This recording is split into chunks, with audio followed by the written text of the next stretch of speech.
பாம்பன் புதிய பாலத்தை ஏப்ரல் 6ஆம் தேதி திறந்து வைக்கிறார் பிரதமர் மோடி. ராமநவமியை ஒட்டி ராமேஸ்வரம் கோவிலில் வழிபாடு நடத்த உள்ளதாகவும் அறிவிப்பு.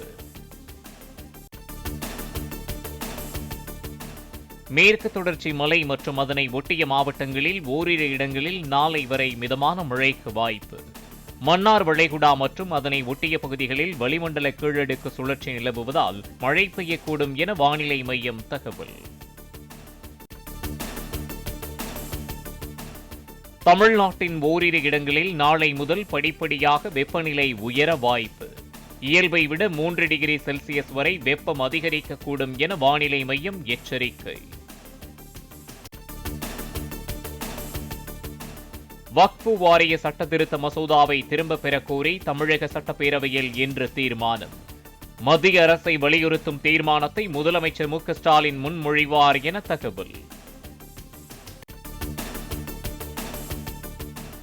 டெல்லியில் அமித்ஷாவுடன் கூட்டணி குறித்து பேசவில்லை. மக்கள் பிரச்சினைகளை பேசுவதற்காக மட்டுமே சந்தித்ததாக எடப்பாடி கே. பழனிசாமி விளக்கம். சந்தர்ப்ப சூழ்நிலைகளுக்கு ஏற்ப கூட்டணி நிலவரம் மாறும். திமுக கூட்டணியில் இருக்கும் கட்சிகள் அங்கேயே இருப்பார்களா என்றும் எடப்பாடி பழனிசாமி கேள்வி. கூட்டணியில் எந்த கட்சியாவது நிலையாக இருந்துள்ளதா? அமித்ஷாவை சந்தித்துவிட்டு சென்னை திரும்பிய இபிஎஸ் கேள்வி. சென்னையில் செயின் பறிப்பில் ஈடுபட்ட கொள்ளையர்களில் ஒருவனை ஷூவை வைத்து அடையாளம் கண்டுபிடித்தோம். சிசிடிவி காட்சியில் பதிவான ஷூவின் நிறத்தை வைத்து துப்பு துலக்கியதாக காவல் ஆணையர் அருண் பேட்டி. கொள்ளையர்களில் ஒருவன் கர்நாடகாவின் பிதர் மாவட்டத்திலிருந்து பைக்கில் சென்னை வந்தவன் என காவல் ஆணையர் அருண் தகவல். விமானத்தில் வந்த 2 பேருக்கு பைக்கை கொடுத்து நகைப்பறிப்பில் ஈடுபட உதவியது கண்டுபிடிக்கப்பட்டதாகவும் விளக்கம். தமிழ்நாட்டில் கோடைகால மின் தேவைக்காக 6000 மெகாவாட் மின்சாரத்தை கொள்முதல் செய்ய நடவடிக்கை. ஒப்பந்தம் கோரப்பட்டுள்ளதாக மின்துறை அமைச்சர் செந்தில் பாலாஜி தகவல். விழுப்புரம் தெற்கு மாவட்ட தாவேகாவில் கோஷ்டி பூசல்.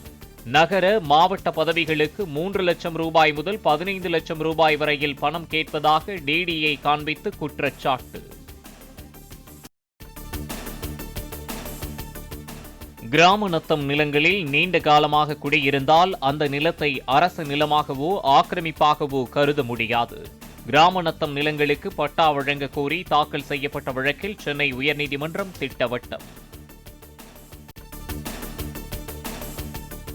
புது மனைவியுடன் தேனிலாவிற்கு சென்று கோவை விமான நிலையம் வந்த இளைஞரை மறித்த இன்ஸ்டாகிராம் காதலி.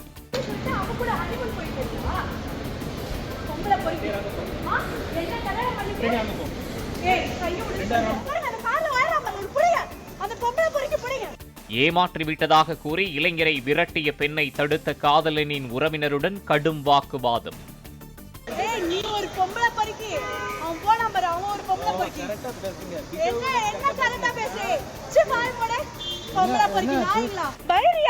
சத்தியமா சொல்றேன்.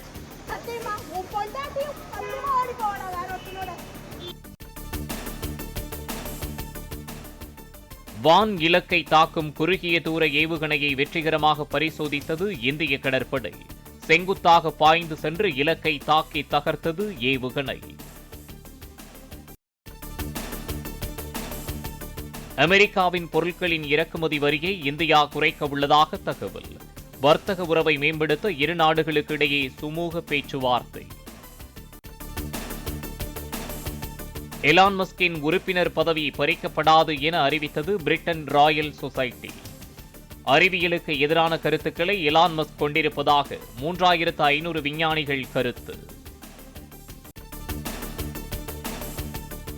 இந்தியாவின் ஜிடிபி கடந்த 10 ஆண்டுகளில் 105% வளர்ச்சியடைந்திருப்பதாக சர்வதேச நாணய நிதியம் தகவல். 2027ஆம் ஆண்டிற்குள் ஜப்பான் ஜெர்மனியை பின்னுக்கு தள்ளி உலகின் 3வது பெரிய பொருளாதார நாடாக முன்னேறும் என கணிப்பு.